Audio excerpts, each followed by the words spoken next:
শুভ দুপুরবেলা। অশেষ ধন্যবাদ জানাচ্ছি আমাদের আলোকিত মানুষ হিসেবে এখানে উপস্থিত আছেন। আমাদের টাউন হল সুপার মার্কেটে সাধারণ সম্পাদক জনাব প্রোপাইটার হাসান মাহমুদ কাজল ভাই, আপনাকে আমরা সাধারণ সম্পাদক হিসেবে নির্বাচিত হওয়াতে আপনাকে আমি ধন্যবাদ জ্ঞাপন করছি। আমার ব্রাইট নিউজ 99 চ্যানেল এবং জাতীয় পত্রিকা দৈনিক আজকে আলোকিত সভা থেকে আমি ভ্রাম্যমাণ রিপোর্টার হিসেবে আপনার সঙ্গে আছি। আমি সাংবাদিক ফরহাদ ভাই।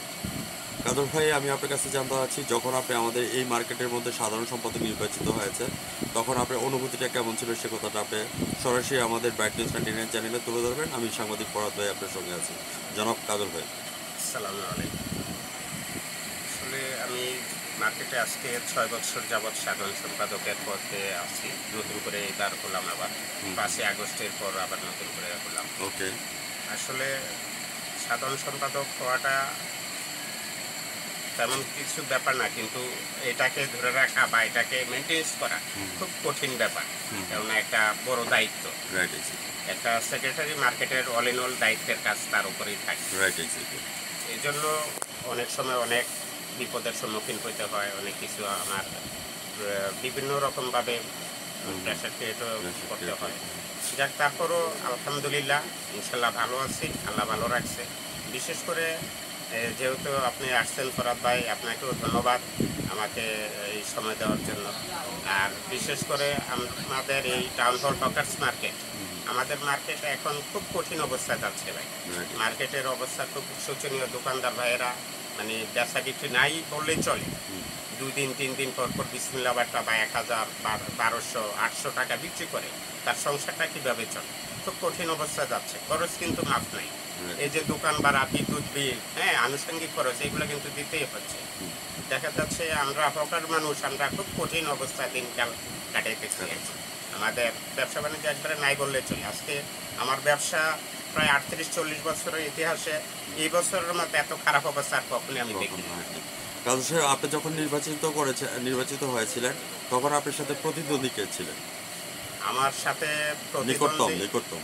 হ্যাঁ, আমার সাথে যেটা সত্য কথা, প্রতিদ্বন্দ্বী নাই, ছিল না। তার কারণ হচ্ছে আপনাদের দোয়ার বরকতে মার্কেটে সবার ভালোবাসা আমি সিলেক্টেড হয়েছি। সবাই নন ইলেকশনে আমারে সিলেক্টেড করছে।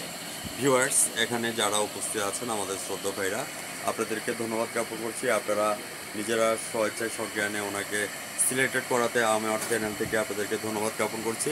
তারা ধারাবাহিকতা রক্ষা করার জন্য কাজল ভাই, আমি আপনার কাছে জানতে চাচ্ছি, একজন সাধারণ সম্পাদক হিসাবে আমার ব্রাইট নিউজ 99 চ্যানেল এবং জাতীয় পত্রিকা দৈনিক আজকে আলোকিত সকালে ভ্রাম্যমাণ রিপোর্টার হিসেবে আমি সাংবাদিক ফরহাদ ভাই আপনার কাছে প্রশ্ন রাখতে চাচ্ছি, এখানে টোটাল কয়টা দোকান আছে এবং সেফ সিকিউরিটি কেমন আছে, এই কথাটা তুলে ধরবেন সম্মানিত কাজল ভাই, আমার দেখা আলোকিত সাধারণ সম্পাদক। ধন্যবাদ আপনাকে ভালো একটা প্রশ্ন করার জন্য। আসলে আমাদের মার্কেটে নিচতলা মোট 95টা দোকান আছে। আমাদের প্রত্যেকটা দোকানে ছোট ছোট দোকান, তো এই জন্য 95টা দোকান। তারপর আমাদের আসলে সেফটি সিকিউরিটির ব্যাপারে এখন আমরা খুব অনিরাপত্তার হীনতায় ভুগছি। আমরা আসলে নিরাপত্তা পাচ্ছি না তেমন একটা। কেননা আসলে আমাদের মার্কেটটা আপনারা সবাই জানেন যে আগে বাহান মার্কেট নামে পরিচিত ছিল। এখন উনি নাই, এখন আমরা টাউন হলের অধীনে আমরা এখন আছি, ডিসি সাহেবের অধীনে। কিন্তু আসলে আমরা মানে সিকিউরিটি পাচ্ছি না, যে আমাদের যে কোনো মুহূর্তে যে কোনো বড় ধরনের দুর্ঘটনা ঘটতেই পারে। এই জন্য আমরা আসলে খুব একটা মানে দুশ্চিন্তার ভিতরে সবসময় থাকি। আল্লাহ ভরসা, ইনশাল্লাহ আল্লাহ যেহেতু বিগত সময়গুলা কাটাই নিয়ে আসছে সুন্দরভাবে, ইনশাল্লাহ আশা করি এই 95 জন হকার, তাদের মা বাবা, আত্মীয় স্বজন, তাদের ছেলে পেলেদের দোয়ার বরকতে হয়তো আল্লাহ আমাদেরকে বাঁচাই রাখছে এবং আমরা আল্লাহ এখনো ভালো রাখছে। আমাদের আলোকিত সাধারণ সম্পাদক কাজল ভাই, আপনাদের এখানে সেফ সিকিউরিটি দেওয়ার জন্য সিকিউরিটি গার্ড কতজন হলে আপনার সাফিসিয়েন্ট হবে, কথাটা আপনার চ্যানেলে তুলে ধরবেন। আমি সাংবাদিক ফরহাদ ভাই, ব্রাইট নিউজ 99 চ্যানেল থেকে আপনার কাছে প্রশ্ন রাখছি। জি, আমাদের আসলে সেফটি সিকিউরিটির জন্য এখন আমাদের নিচতলা মাত্র একজন দারোয়ানে আছে সিকিউরিটি গার্ড। আসলে আমাদের মার্কেটটার জন্য মিনিমাম নিচতলা সিকিউরিটি গার্ড দরকার 3 জন। 3 জনের জায়গা মিনিমাম 2 জন তো লাগে। তারপর আমরা ওই আমাদের টাকা পয়সা দিতে পারি না বিধায় আমরা একটা সিকিউরিটি গার্ডই ব্যবহার করতেছি। আর প্রায় সময় দেখা যায় আমরা নিজেরাও সিকিউরিটি গার্ডের কাজটা আমরা নিজেরাও করতে পাই অনেক সময়। একটা সিকিউরিটি গার্ড তার কোনো সমস্যা হয়েছে, আমি ওই দিন মার্কেটে ডিউটি করি। ভিউয়ার্স, আমি বর্তমানে আমাদের জেলা প্রশাসক ওনার দৃষ্টি আকর্ষণ করছি যে সিকিউরিটি গার্ডের যে সংকলতা রয়েছে সেই সিকিউরিটি গার্ডটা যাতে আমরা প্রপারলি ইন্ডিভিজুয়ালি আমরা দিতে পারি আপনাদের হাতে, তাহলে আমাদের সাংবাদিকের কলম এবং ক্যামেরা কথা বলবে। আর না হয় সাংবাদিকের কলম এবং ক্যামেরা কোনোদিন কারো নিচে মাথা নত করে না এবং করবেও না। আমি বলবো থাকবো না কেউ বদ্ধ করে, দেখবো এবার জগৎটাকে কেমন করে ঘুরছে মানুষ যুগান্তরের গুলি পাকে, দেশ হতে দেশ দেশান্তরে। দি প্যান ইজ মাইটা দ্বন্দ্ব শর্ট, বসি চেয়ে বসি বড়। আমরা সাংবাদিকরা কলম দিয়ে লিখতে পারবো কিন্তু তলোয়ার নিয়ে হাতে তুলতে পারবো না। এই জন্য আমাদের জেলা প্রশাসকের দৃষ্টি আকর্ষণ করছি অতি শীঘ্রই সিকিউরিটি গার্ড প্রপারলি যাতে আপনারা পান, সেফ সিকিউরিটি যাতে সব কিছু আছে এবং আপনাদের চাওয়া পাওয়া পুঙ্খানুপুঙ্খিক ডেভেলপমেন্টের যে সমস্ত কাজগুলি আছে আমরা মাননীয় জেলা প্রশাসক থেকে শুরু করে ইউনুস স্যারের দৃষ্টি আকর্ষণ করছি যাতে অতি শীঘ্রই আপনার হয়ে যায়। আমি কাজল ভাই, আমি আপনার কাছে জানতে চাচ্ছি what's your next dream and next গোল? আগামী দিনে আপনি স্বপ্ন কী দেখেন একজন সাধারণ সম্পাদক হিসাবে, সেই কথাটা আপনার চ্যানেলে তুলে ধরুন। ব্রাইট নিউজ 99 চ্যানেল এবং জাতীয় পত্রিকা দৈনিক আছে আলোকিত সকালের সঙ্গে থাকুন। আমার দেখা আলোকিত কিংবদন্তি সাধারণ সম্পাদক জনাব কাজল সাহেব।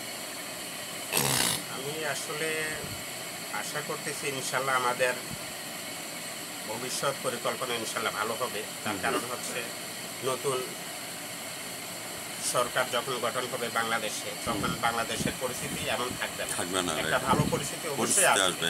তখন আমরাও ইনশাল্লাহ, আমরা সাধারণ মানুষ, খেটে খাওয়া মানুষ, আমাদেরও ইনশাল্লাহ ভালো একটা পজিশনে আসবে। আমাদের ব্যবসা বাণিজ্য এমন থাকবে না ইনশাল্লাহ। আল্লাহর রহমতে আমরা ভালো কিছু করতে পারবো আশা করি। কাজল ভাই, আপনাকে অসংখ্য ধন্যবাদ। কেমন হচ্ছে ভাইয়া, আমি আপনার কাছে একটু জানতে চাচ্ছি কাজল ভাই সম্পর্কে কিছু কথা চ্যানেলে তুলে ধরবেন। আমি সাংবাদিক পড়াতে আপনার সঙ্গে আছি। কাজল ভাই আমাদের 5ই আগস্ট অত্যন্ত ভূমিকা রেখেছে। 5 আগস্ট মার্কেটের সামনে অনেক হামলা হওয়ার পরিকল্পনা ছিল, এটা থেকে মার্কেট দোকানদার এবং কাজল ভাইয়ের ভূমিকাতে আমরা সবাই নেতৃত্বে ছিলাম। আলহামদুলিল্লাহ কাজল ভাই অনেক ভূমিকা রেখেছে, কাজল ভাইয়ের নেতৃত্বে আমরা ছিলাম মার্কেটে। আলহামদুলিল্লাহ কাজল ভাই আমাদের দরকার। অসংখ্য ধন্যবাদ আপনাকে ভাইয়া। কাজল ভাই সম্পর্কে কিছু কথা চ্যানেলে তুলে ধরবেন এবং আপনাদের চাওয়া পাওয়া কী আছে এই কথাটি চ্যানেলে তুলে ধরবেন। ধন্যবাদ আপনাকে। কাজল ভাই হচ্ছে আসলে খুব তার দায়িত্ব নিয়েই মার্কেটের হচ্ছে আপনার বিভিন্ন কার্যক্রম পরিচালনা করে আসছে। আমরা মার্কেটের মানে প্রত্যেক দোকানদার কাজল ভাইয়ের কাছে অবশ্যই কৃতজ্ঞ। কাজল ভাই দক্ষতার সাথে যোগ্যতার সাথে ওনার জায়গার থেকে মার্কেট পরিচালনা করছে, আমাদেরকে পাহারা দিয়ে করে রাখছে, আমাদের ব্যবসায়িক নিরাপত্তা দিয়ে জন্য মানে সবসময় আমাদের পাশে আছে। ইনশাল্লাহ কাজল ভাইয়ের জন্য আমরাও দোয়া করি, আপনারাও দোয়া করবেন। ভাইয়া, আপনার অভিমতটা প্রকাশ করবেন কাজল ভাই সম্পর্কে। আসসালামু আলাইকুম। কাজল চাচা আসলে আমাদের পাশে আছে, আমরা অন্তত আনন্দের সাথে দোকানদারি করতেছি মার্কেটে, আশা করি ভবিষ্যতেও থাকবে। ধন্যবাদ কাজল ভাই। আমি পক্ষান্তরে আমার টেবিল টক শোর মাধ্যমে আমি তুলে ধরেছি আপনার কথাগুলো। বাংলাদেশ আপনারা দেখেছেন শাইখ সিরাজ সাহেব বাংলাদেশ মাটির মানুষের কথাগুলি তুলে ধরেন চ্যানেলেতে। আমরা তো ওই পর্যায়ে সাংবাদিক হতে পারিনি নাই, তবে চেষ্টা করছি সাংবাদিকতার দন্তাস্বটা যাতে অন্তত শিখতে পারে। তো সেক্ষেত্রে আমি আপনার কাছে জানতে চাচ্ছি আপনারা যে রেডিমেড গার্মেন্টসের যে আইটেমগুলি নিয়ে আসেন এগুলি কোথায় কোথা থেকে আনা হচ্ছে এবং কোথায় কোথায় সেল করা হচ্ছে? জনাব সাধারণ সম্পাদক, আমার দেখা আলোকিত কিংবদন্তি, আমার দেখা আলোকিত কাজল ভাই আপনার চ্যানেলে তুলে ধরবেন। আমাদের রেডিমেড যে তৈরি পোশাকগুলো আসছে, আমরা বিশেষ করে ঢাকা বঙ্গবাজার, কেরানীগঞ্জ, নদীর ওপার, কেরানীগঞ্জ, তারপর হচ্ছে মিরপুর, এই সমস্ত জায়গা থেকে আমরা সিটি প্লাজা, এই সমস্ত জায়গা থেকে আমরা মালগুলো ক্রয় করে নিয়ে আসি, হোলসেলে নিয়ে আসি। আমরা আবার এই কুমিল্লা আমাদের এই মার্কেটে কিছু আবার হোলসেলার আছে, তারা ঢাকা থেকে এনে আমাদের এই সমস্ত মার্কেট আশেপাশের মার্কেটে হোলসেল করে থাকি। তবে আসলে আমি মনে করি আমাদের সারা বাংলাদেশের ভিতরে একমাত্র এই কুমিল্লা টাউন হল হকার্স মার্কেটে সবচেয়ে কম প্রাইসে মাল বিক্রি করে। আমার মনে হয় না যে একটা ফুটপাথও আমাদের মতো এত কম লাভে মাল একটা সেল করে। আমরা 20 টাকা, অনলি ফর 20 টাকা লাভ হলে একটা মাল বিক্রি করি। হ্যাঁ, আমাদের 50 টাকা 100 টাকার দরকার পড়ে না। কেননা এই জন্য আল্লাহর রহমতে আমরা টুকটাক ভালো আছি, এই কোনো রকমের ডাল ভাত খেয়ে চলতে পারতেছি আর কি। ধন্যবাদ। এখানে যারা উপস্থিত আছেন সবাইকে আমি ধন্যবাদ জ্ঞাপন করছি। আমার দেখা কিংবদন্তি আমার শ্রদ্ধেয় কাজল ভাই সাধারণ সম্পাদক হিসেবে আপনি যে কথাটা তুলে ধরেছেন, আপনাকে অশেষ ধন্যবাদ। ভিউয়ার্স যারা আমার চ্যানেলের সামনে আছেন, আজ রাত 9:15 আপনারা লগ ইন করে ফেলেন www.brightnews99.com এবং টিভি নেটওয়ার্ক হিসেবে আমাদের ইউটিউব এবং ফেসবুক আছে, সেখান থেকে আমাদের আলোকিত কিংবদন্তি টকশোটি দেখে নেবেন কাজল ভাইয়ের সাধারণ সম্পাদক হিসাবে আজ রাত 9:15 এবং তার সাথে আমাদের জাতীয় পত্রিকা দৈনিক আজকে আলোকিত সকাল থেকে আমি ভ্রমণ রিপোর্টার হিসেবে সাংবাদিক ফরাদ ভাই বিদায় রেখে টানছি। কাজল ভাই ভালো থাকেন, সুস্থ থাকেন এবং আপনাদেরকে ধন্যবাদ জ্ঞাপন করে বিদায় রেখে টানছি। ধন্যবাদ আপনাকে। আপনাকে ধন্যবাদ।